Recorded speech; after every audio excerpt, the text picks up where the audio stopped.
కర్నూలు జిల్లాలో కోసిగిలో చిరుతపులిని బంధించారు.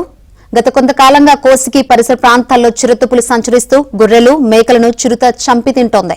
అయితే అనారోగ్యం కారణంగా చిరుతపులి నడవలేని స్థితిని చూసిన స్థానికులు అటవీశాఖ అధికారులకు సమాచారం అందించారు.